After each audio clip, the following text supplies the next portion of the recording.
These VAs also do email marketing. They track everything that I mentioned about tracking the relationship, incoming cases, outgoing cases, the status of the cases, getting payment on the cases, giving payments out, and essentially managing the relationship with the other firm.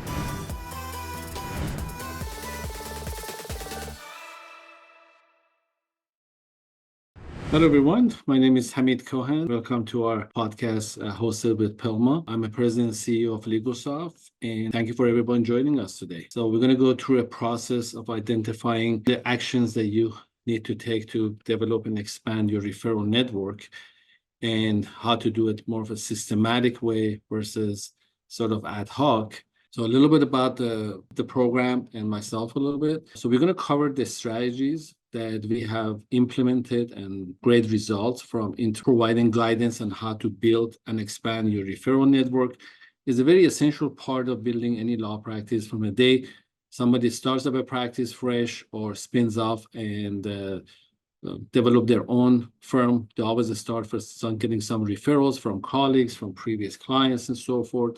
So I wanted to sort of, through this presentation, make it more systematic way of developing this referral network that will benefit your firm as far as the number of clients you get and the cost of client acquisitions through those processes. So myself, I spent a lot of time in Silicon Valley for about 20 years, developing a lot of high-tech companies, expanding, growing, some public companies that I worked with, and took a few companies public with a big team of the high-tech professionals.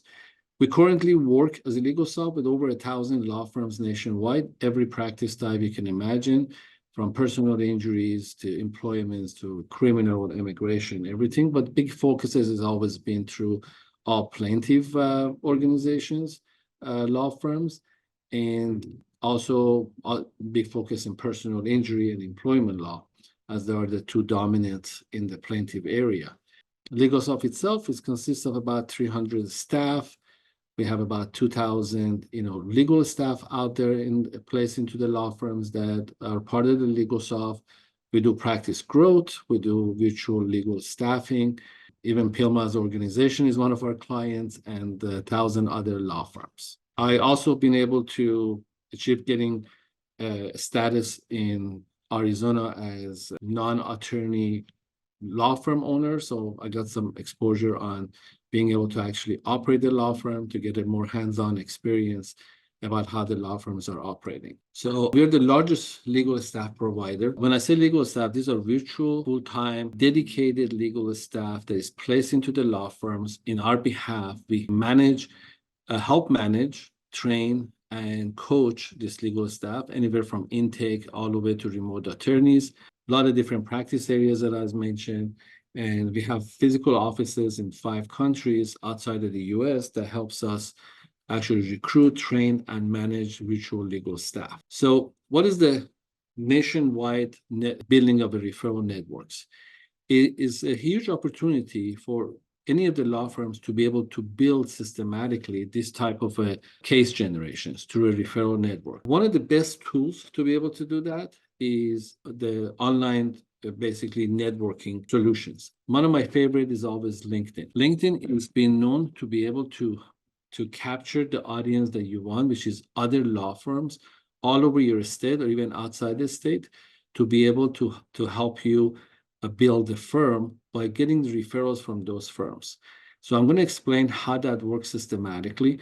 And there's this other avenues, things like lean networks, where we'll show you how you can subscribe to that. It's a free platform to be able to refer clients out, get clients in, and the whole cycle of a referral management system. And obviously Instagram to be able to add followers to your firm.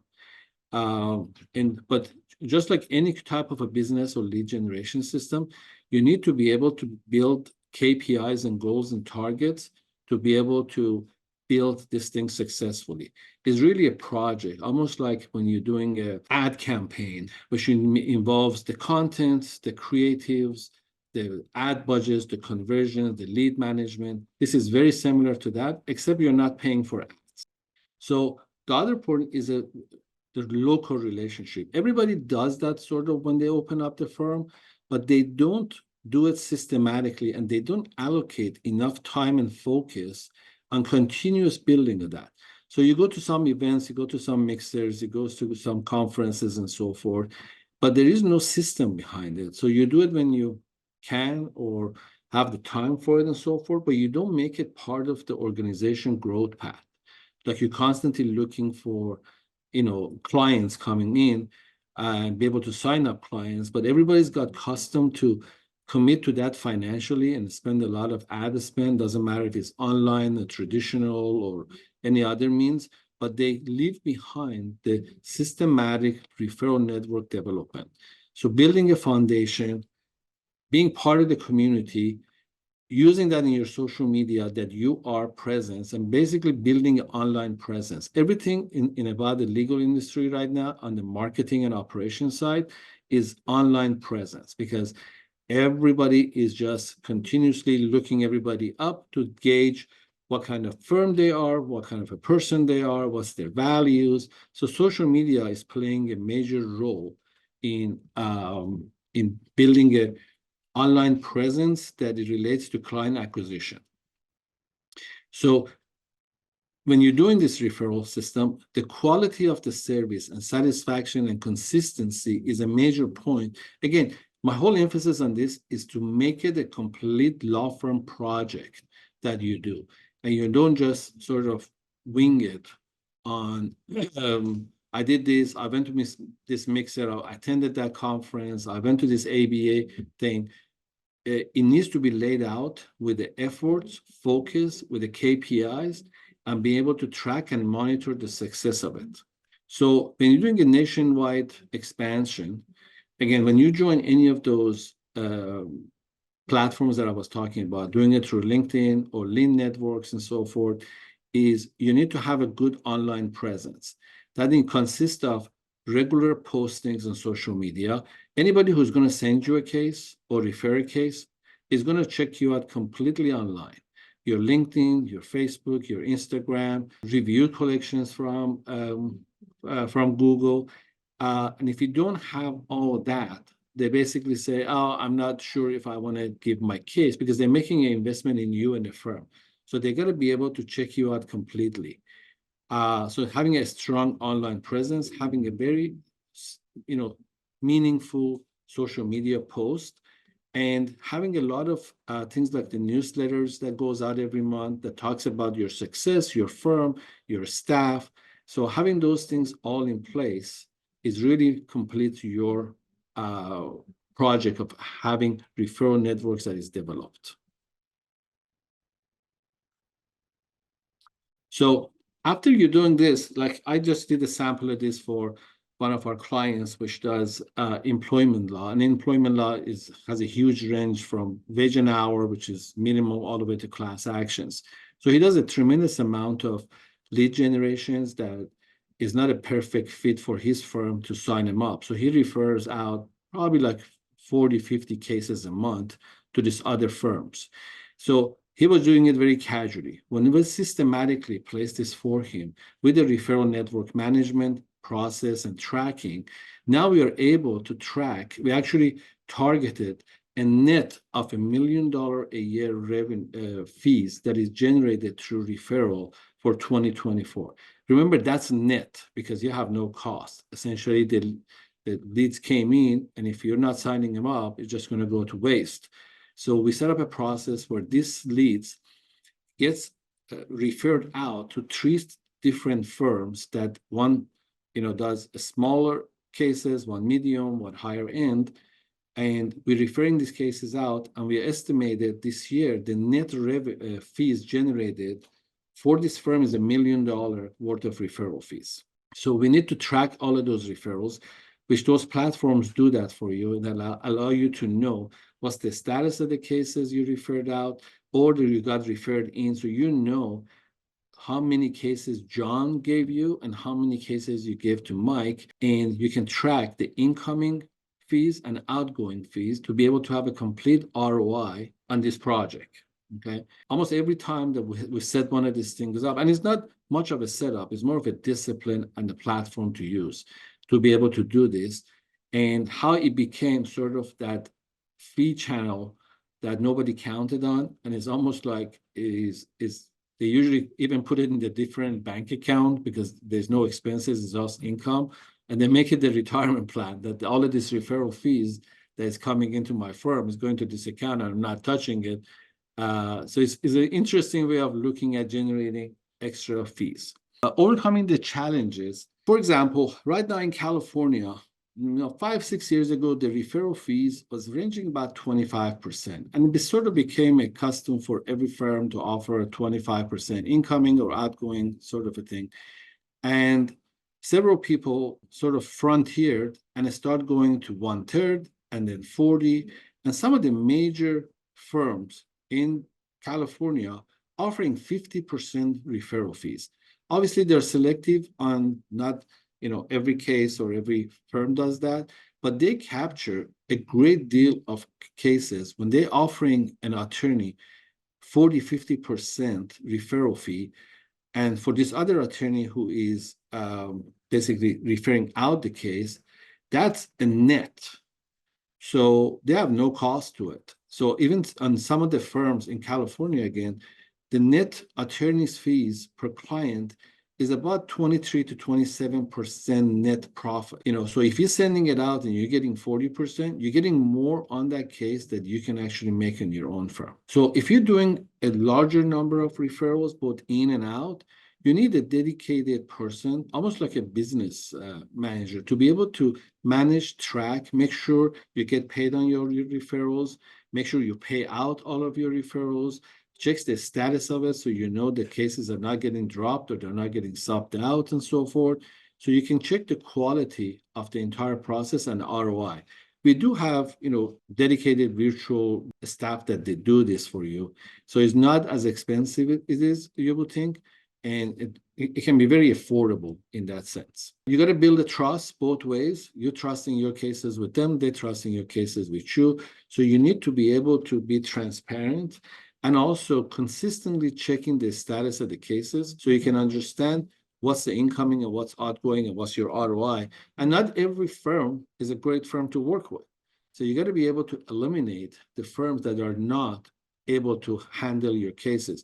On some of these cases, when we did the referrals management, some firms out there were just saying, give me all the referrals, I take them all. And after like 3 months, you realize that they internally are not growing with their staff or the processes to be able to handle it. So you have to be able to stop that and find other firms that you're going to refer cases to. So you got to be completely on top of it. And that's that VA networking person really does. So, and also being flexible to be able to gauge what type of a firm is a good candidate to take on the case or take it from them. Sometimes when you get the referrals are just not qualified. So you end up wasting a lot of time talking to a lot of people. So you have to manage the conversion rate. So if somebody sends me 20 referrals and I'm only signed up 2 of them, that's not a good conversion. The referrals needs to be at least 60-65% conversion. So you need to be able to manage that. Again, just like a separate line of business. So we talked about the social media, being able to be active on there, putting content in there that is relevant, be able to be engaging, and also opening up the channels to be able to connect with other firms and other colleagues so they know you're active, you're out there, and you're going to do a great job on their cases. The digital marketing, the SEO, everything, just a matter of establishing your credibility and your presence out there to be able to receive and manage and turn results from the referral system. So one of the points that, we have a referral network VA manager. This is a position on top of the other positions that we provide the referral services on. Like we have intake VAs, case managers, paralegals, remote attorneys, demand writers. And this is another one of those positions with the VA where they manage the entire system. So on the LinkedIn side, so you give this person your LinkedIn access. He or she is going to go to every attorney in your state and does a connection request. and most of them is accepted, probably 80% conversion on every request that goes out there. And when the attorneys actually respond back and say, hey, John, I'm be glad to connect and so forth, they're active on LinkedIn. You start connecting with them and offering them the referral solution, again, both referring in or referring out. And you're able to engage with them on LinkedIn, but the VA is basically managing the whole process. You're just cherry picking the firms that you always wanted to work with and send them cases or receive cases from them. These VAs also do email marketing. They track everything that I mentioned about tracking the relationship, incoming cases, outgoing cases, the status of the cases, getting payment on the cases, giving payments out, and essentially managing the relationship with the other firm. And there's a lot of other tasks that they can do. Usually the cost of these VAs are less than $2,500 a month for the full-time position. Then they can do many other things, obviously, but I would say focusing them on just building and optimizing referral networks. And if you sign up, I don't know, one relationship a month, is definitely great ROI to be able to build up your referral network. As far as the lean networks, if you scan this code, you can actually become a member of the lean networks, which is a portal that I talked about as build a relationship between attorneys and physicians, physicians and physicians. So it's a full circle referral network to be able to identify folks what practice areas they are at, where is the location, what's the firm status, and everything is verified in there. So you're dealing with, folks that have been confirmed that what they say about their firm is accurate. You build a connection, and then you start exchanging cases. There's even has a system in there where you can put up your case and asking many other attorneys to come in and offer to take on those cases off your hand and be able to give you referral fees. And you can manage the referral fees in there, status of the cases, exchanging documents, the whole thing. And the whole platform right now is for free. So you can just join it and use it any way you like. So we talked about the LegalSoft services as a variety of different virtual staffing. Our average number of VAs per firm is about 4. We have firms that have upward of 40 plus VAs from us in full range of intake, document collections, case managers, paralegals, people who do discovery and demands. All of them are available from our services. And if you scan what's on the screen, you can actually get a $1,000 discount, I believe, from this promotion. Okay, I hope this information was informative for you. I want to open it up for questions. If anybody has any questions, I'd be happy to answer those questions. Gracie, are we able to hear the questions from the audience? So I am seeing a couple in the chat. Someone is asking, can you go back to the first QR screen? Sure. There we go.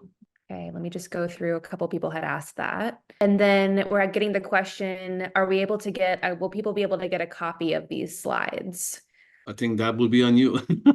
Or Panis can provide it also. So if you send them to Panis, who is our PR manager, she can provide this slide for sure. Okay, wonderful. For all of our PILMA members, just so you all know, this will be recorded. It is being recorded and will be in your member resources. So you'll be able to go back to the presentation at any time. Got a question. What do you do if you don't get that many cases to refer out?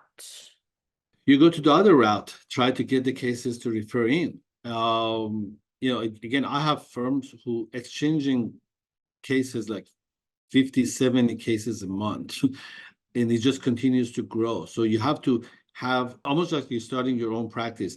The first month, you might only have 2 cases coming in, and you're building it up to 10, 20, 40, 50, and on and on. It's the same thing with this solution. The ROI is so great, and the cost of actually acquiring is so low that it's almost impossible to fail as far as the ROI goes on this program, is building those referral systems. Wonderful. And then we've got a question from Jim. He said, what are the 3 most important KPIs in tracking ROI? It all comes down to fees collected or fees paid out. is almost like you're just sitting and they're trading. You're trading cards and you're getting, upside from it. So the big thing is to identify the right source, making those connections, and being fully transparent with managing the referrals. So let me give you an example. Every time I talk to the law firm and I say, about the referrals, yeah, I have some referral folks that we send cases to or I get cases from. And it's crazy to know that the tracking is so bad or non-existent that all of a sudden they get this check in the mail for like $8,000 from this firm, and it says, "Oh, this is about the case you gave me like 2 years ago." This guy even forgot that they even had a case out there. And I said, imagine for every one of those checks that came in, how many didn't come in, and how many people forgot about it, or you didn't track it, and you don't know how many cases you gave out and you took in, and how much money was the firm generated from that process. You have to be very formal and structured and organized about this because it could be significant amount in the annual basis. Thank you. We got another question. Jorge said, is there a tool to deal with ethical issues, especially when there are different jurisdictions? Absolutely. If you look it up, you will see that when you're doing the referrals, each state has, the bar has their own restrictions about the referrals. Like if you go to Florida, is pretty restrict, Texas is pretty open, and California is in mid-range. That what you need to disclose to the client is the most important part of it, that it's been disclosed, that now this person is representing your case. Some states include that you have to stay within the retainer, and some states allow you to exit the retainer and just being subbed out. So there's variety of it, but it's state by state dependent. But I haven't seen any major issue. I have a firm that refers out about 500 cases a month. It's gone so well that the firm stopped practicing and is only referring out. Because if you're referring out 500 clients and your only cost is cost of client acquisition, is a pretty nice place to be. But there is a pretty tight management of those, and they obey with each of the states' bar regulations on how to manage a referral arrangement. Thank you. We've got another question from John. Is the referral network USA only, or would it apply to Canada and offshore? Which was the referral network USA? No, you can do it anywhere you like to, as long as you follow the requirements, with the ethics requirements and the bar requirements. There's no limit to what you can do. I mean, again, there's firms here that generating and referring cases for Canada or vice versa. You just got to make sure you stay compliant. Okay, and one more question right now, couple more. Lindy said, what KPIs should be tracked for someone who is responsible for building the referral network other than referrals and money received? Any leading KPIs versus these obvious ones which are lagging? Sure. So when I put my person, I actually done this myself, and says, I need to max out every week on LinkedIn the number of connection requests I'm sending out, right? So she makes sure that we max out. I think LinkedIn has something like 75 a week or 35 a week. I don't remember, but they have a cap, how many connection requests you can build up. And I built mine from, for one of the firms from like 120 connections to over 8,000 connections for the firm and all attorneys, because you select them. So the KPIs is always to reach out to enough firms, and the ones that you pinpoint or cherry pick, you say, send it again and again, or try to connect with them with the social media. So if I'm really interested to connect to a certain firm, I do the LinkedIn connections, then I go message them on Instagram, and I find their emails and email them, because the whole point of it is to make that connections bi-directional. So it's almost like doing sales or trying to close a retainer. You do it all to be able to make that connection. Once you start communicating with a firm, then you know if this is going to be a long-term relationship or not. Wonderful. And we've got one more question. Any tool to deal with 50 jurisdiction has to be done one by one. This is also Yes. from Yes, it is one by one, because you have to identify the state requirement for the referrals. again, like I would say, if I'm going coast to coast, I would say probably Florida is the toughest because they have a 25% maximum referral fees that can be paid out for some reason. And when you come all the way to California, you can give 80% referral fees if you want to. So you just got to find out the state restrictions. Wonderful. That's all the questions I'm seeing right now. If anyone else has any, feel free to drop them in the Q&A. I would be happy to set up a lot of different one-on-ones for the firms on any area from virtual staffing to networking to practice growth has been a big part of our specialty. We use every tool and method to be able to grow practices in a variety of different ways. So be happy to, if you reach out to us, we'll be able to assist you, at least give you some directions and guidance about how to expand your law practice. Okay. I think we're good. I'm not seeing any more questions right now.